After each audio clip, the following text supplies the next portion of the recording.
गंजबसौदा में नगर के नौदेवी पिपलेश्वर महादेव मंदिर की स्थापना के 25 वर्ष पूर्ण होने के अवसर पर मंदिर समिति द्वारा रजत जयंती समारोह के समापन दिवस पर परम पूज्य कृष्णा मां की रसमयी वाणी से आध्यात्मिक प्रवचन महोत्सव में कृष्णा मां ने अनेक कथाओं और दृष्टांतों के साथ कहा कि सूर्य भगवान को जल क्यों चढ़ाया जाता है और उसका क्या महत्व है।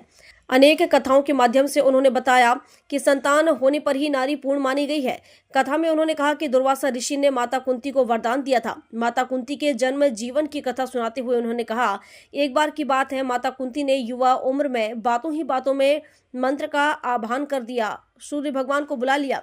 जब भगवान सूर्य ने बुलाने का कारण पूछा तो माता कुंती बोली कि हमें नहीं मालूम था कि मंत्र में इतनी शक्ति होती है। सूर्य भगवान ने कहा कि देवी, आपने हमें बुलाया है तो हम आपको क्या। माताओं को हमेशा पुत्र प्राप्ति की मंशा रहती है। सूर्य भगवान ने उन्हें वरदान स्वरूप पुत्र दिया। उस समय माता कुंती का विवाह नहीं हुआ था। माता कुंती ने पुत्र को नदी में बहा दिया। बहता हुआ पुत्र अधिरथ को मिला। उन्होंने कहा कि जब जब भी शब्द वेदी बाण का उपयोग किया गया तब तब उसके परिणाम अच्छे नहीं आए।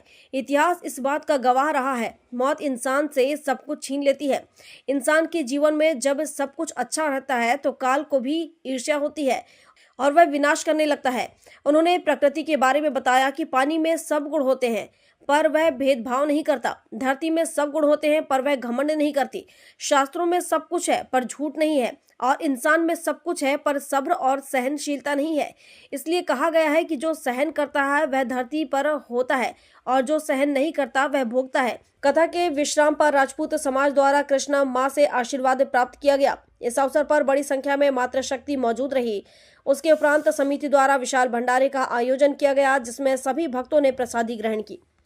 सब आनंद है, बहुत अच्छी बहू है हमारी, पर वो कुतिया से लड़की बन गई। उन्हें की बोले बहुत दिन भर, समझ रहे, भौंकती बहुत,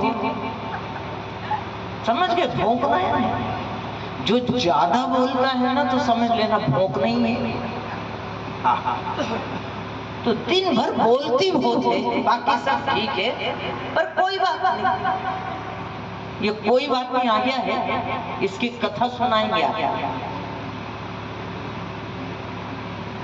तो आपको समझ में आया कि जो कुतिया से लड़की बनी है तो सब कुछ ठीक है, सुंदर है देखने में, लेकिन भौंकती ज्यादा है, बोलती बहुत ज्यादा है। और जो बहुत ज्यादा बोलता है वो हल्की क्वालिटी का व्यक्ति है, हल्कट है, कोई भी स्त्री या पुरुष।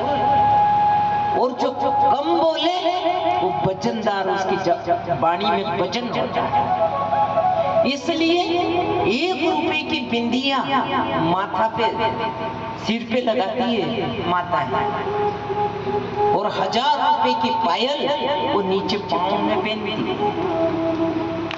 हाँ, तो जो ज्यादा बोले उसका स्थान नीचे होता है और बिंदिया मौन रहती है उसका स्थान ऊपर होता है। गंजबसौदा से ओम प्रकाश चौरसिया की रिपोर्ट।